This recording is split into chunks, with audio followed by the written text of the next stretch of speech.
Hello friends, कैसे हो आप सबका मैं अपनी वीडियो से जुड़ने के लिए वीडियो में आने के लिए स्वागत करती हूँ और आशा करती हूँ कि आप सब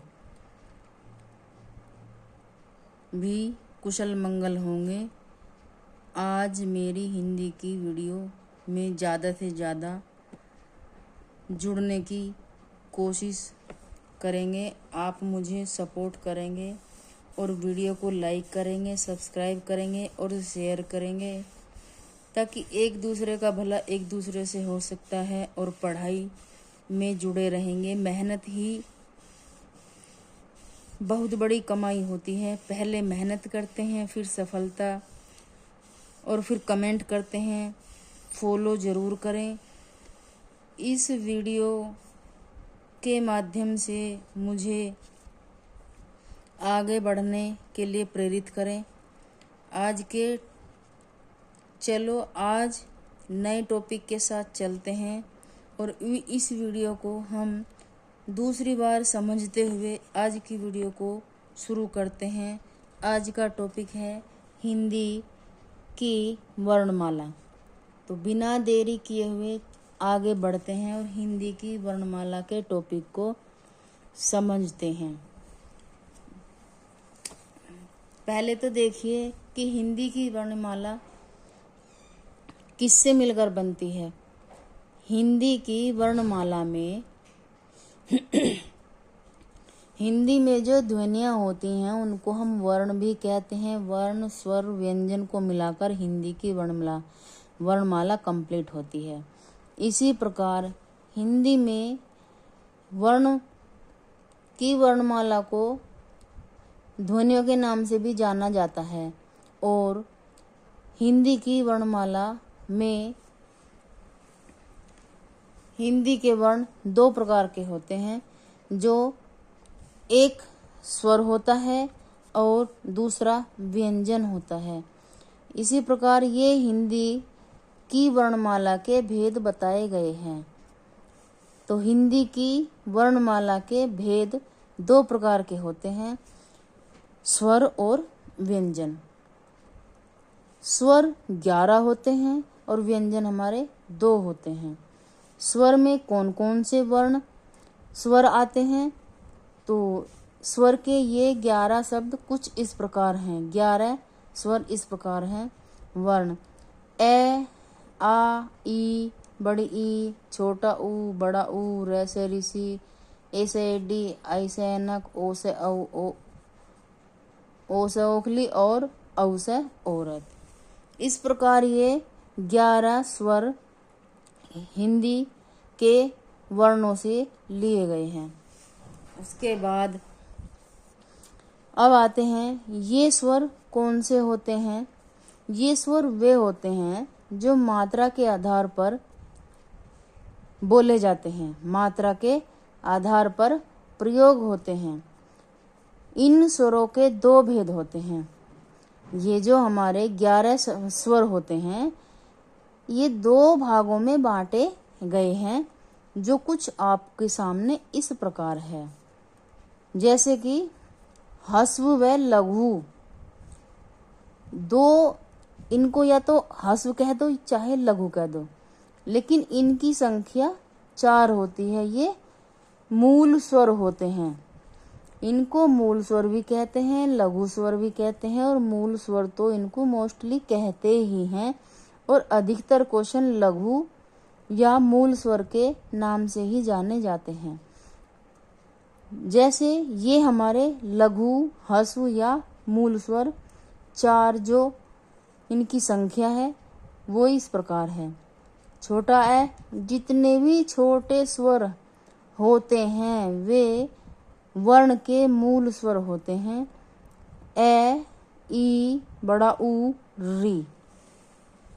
मात्रा का उच्चारण काल, इनको मात्रा के उच्चारण काल में प्रयोग होता है। जैसे कि इनको एक मात्रिक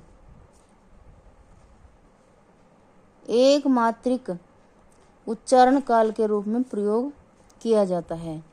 अब आते हैं स्वर मात्रा के आधार पर स्वर के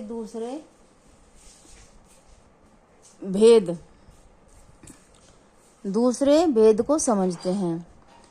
पहले स्वर के भेद को हम ह्रस्व या लघु या फिर मूल स्वर कहते हैं। उसी प्रकार इसके दूसरे प्रकार को हम दीर्घ या गुरु या ये संधि स्वर होते हैं।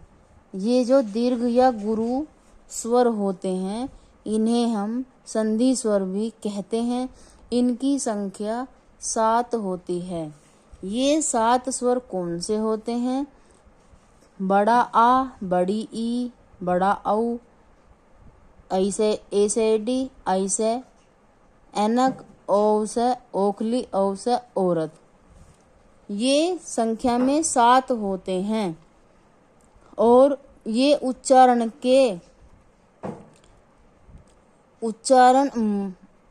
मात्रा के उच्चारण के आधार पर इनको द्विमात्रिक स्वर भी कहते हैं। द्विमात्रिक स्वर भी कहते हैं। उसी प्रकार इधर हम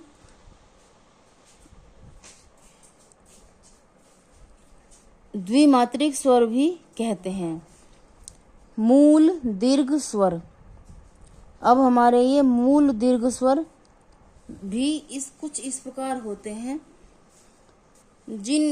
जो सजातीय स्वर होते हैं उन्हें मूल दीर्घ स्वर कहते हैं। सजातीय स्वर कौन कौन से होते हैं? सजातीय संधि स्वर कौन कौन से होते हैं? किस किस से बनते हैं? छोटा ए प्लस बड़ा, छोटा ए, मेरा गेट लगाओ अभी जरा तुम, बराबर आ, ई, छोटी ई प्लस छोटी ई बराबर बनती है बड़ी ई। उसी प्रकार छोटा ऊ प्लस छोटा ऊ बनता है बराबर बड़ा ऊ। ये मूल दीर्घ स्वर के मूल स्वर व दीर्घ स्वरों को मिलाकर ये सजातीय संधि स्वर बनते हैं। देखो इसमें से जब छोटे छोटों को मिलाया जाता तो बड़ा होता है, तो बड़ा छोटे छोटे हमारे मूल स्वर होते हैं, बड़ा हमारा दीर्घ स्वर होता है। उसी प्रकार छोटो छोटों को मिलाकर बड़ा बनता है। इस प्रकार ये मूल स्वर व दीर्घ स्वरों को मिलाकर ये हमारा सजातीय संधि स्वर बनते हैं। उसी प्रकार देखते हैं ये भी 2 भागों में बटे हुए हैं। पहला हमारा मूल दीर्घ स्वर और दूसरा हमारा संयुक्त दीर्घ स्वर। तो संयुक्त दीर्घ स्वर में विजातीय होते हैं, विजातीय संधि स्वर होते हैं, जो इस प्रकार से आपके सामने लाई हूँ। छोटा ए प्लस छोटी ई, छोटा ए प्लस छोटी ई बराबर आई से एडी, ए प्लस छोटा ऊ।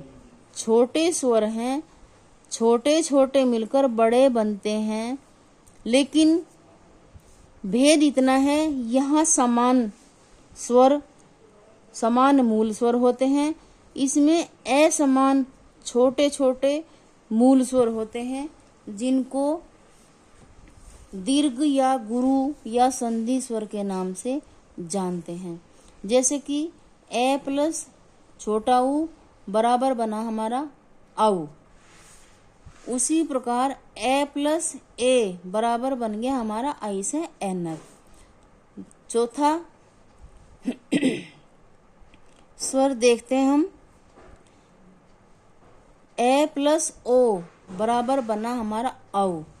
इस प्रकार ये संयुक्त दीर्घ स्वर इस प्रकार बनाए जाते हैं। बेमेल स्वरों को मिलाकर इन्हें विजातीय स्वर कहा जाता है। संधि स्वर भी कहा, संधि स्वर विजातीय संधि स्वर के नाम से जाना जाता है। ठीक उसी तरह अब देखते हैं अंग खाली और ये अह वर्णों की संख्या को बताया गया है। इनकी संख्या 2 होती है। ये अयोगवा वर्ण होते हैं। इन 2 वर्णों को अयोगवा वर्ण कहते हैं। इनकी संख्या 2 होती है। अगर आपसे पूछा जाए कि अह और अंगह वर्णों की संख्या कितनी होती है, इनको क्या कहते हैं, इनकी संख्या 2 होती है और ये अयोगवा वर्ण होते हैं। अयोगवा वर्ण को के 2 भेद हैं, जैसे कि अयोगवा वर्ण हिंदी वर्णमाला के अनुसार अगर आपको ये चंद्र बिंदी दिखाई दे जाए तो ये हमारा अयोगवा वर्ण होगा, तथा अगर हमारे शब्द के आगे नीचे 2 बिंदी दिखाई दे जाएं तो ये हमारा विसर्ग वर्ण होगा। विसर्ग को ए का आधार इस तरह लेकर तो ये हमारा विसर्ग में आ जाएगा। उसी प्रकार अंग तथा अह के रूप में दिखाया जाता है विसर्ग। ये अयोगवा वर्ण जो होते हैं, अंग और ये 2 ही वर्ण ऐसे हैं जिनको हम अनुस्वार व विसर्ग रूप में देखते हैं। वस्तुतः ये स्वर ध्वनियाँ तो है ही नहीं, परंतु परंपरागत ढंग से इन्हें स्वरों में गिनाया जाता है। परंपरागत ढंग से इन्हें गिनाया जाता है। अतः संस्कृत व्याकरण में इन्हें अयोगवा कहा जाता है। मूल बात यह है कि ये दोनों अयोगवा वर्ण संस्कृत व्याकरण में से लिए गए हैं और इनको अयोगवा कहा गया है। उसी प्रकार अनुस्वार और विसर्ग, अब इसमें तो हमें दे दिया कि ये अयोगवा के चिन्ह हैं। यहाँ हमें इनका नाम बताया गया है कि ये किस नाम से जाने जाते हैं। तो ये हमारे दोनों शब्द अनुस्वार और विसर्ग के नाम से जाने जाते हैं। ये दोनों स्वर भी हैं और व्यंजन भी हैं। यह आचार्य किशोरीदास वाजपेयी जी ने इन्हें अयोगवा के नाम से पुकारा है या अयोगवा बताया है। किसने बताया है? आचार्य किशोरीदास वाजपेयी जी ने इन्हें अयोगवा बताया है, क्योंकि ये वे वर्ण होते हैं जो योग न होने पर भी साथ रहते हैं। इस प्रकार से ये अयोगवा, इस प्रकार से इन दोनों वर्णों को हम अयोगवा कहते हैं। ऐसा आचार्य किशोरीदास वाजपेयी जी ने बताया है। अब आगे चलते हैं। हिंदी, आपको बता दें कि हिंदी वर्णमाला की कुल वर्णों की संख्या, हिंदी में वर्णमाला के कुल वर्णों की संख्या 52 होती है। 52, आप इसको कहीं पे नोट कर सकते हो। अगर मूल स्वरों की संख्या, उसके बाद मूल स्वरों की संख्या, इन 52 वर्णों को अलग अलग करके बताया जा रहा है इसमें आपको, तो आप समझने की कोशिश करिए। किसी भी तरह एग्जाम में क्वेश्चन आ सकता है। जैसे कि यहाँ हमने इनको टोटल कर दिया है, उसी प्रकार इनको अलग अलग भागों में बांट दिया है। मूल स्वरों की संख्या 11 होती है। मूल स्वरों की संख्या हमारी 11 होती है, ऐसे लेकर औ तक की। और अयोगवा वर्णों की संख्या 2 बताई जाती है। अयोगवा वर्णों की संख्या 2 बताई जाती है। प्लस व्यंजनों की संख्या हमारी 39 बताई जाती है। कुल मिलाकर ये इस प्रकार टोटल करने के बाद 52 वर्ण आपको मिलते हैं हिंदी की वर्णमाला में। अब आगे चलते हैं। मूल व्यंजनों की संख्या इसमें 33 बताई गई है। जो हमारे मूल वर्ण होते हैं, मूल व्यंजनों की संख्या 33 बताई गई है। इन 33 व्यंजनों को हम किस किस तरह से जानेंगे? पहले तो आता है हमारा वर्ग का नाम, फिर हमारा आता है वर्ण का नाम, फिर हमारा आता है व्यंजन वर्णी का नाम, फिर हमारी आती संख्या।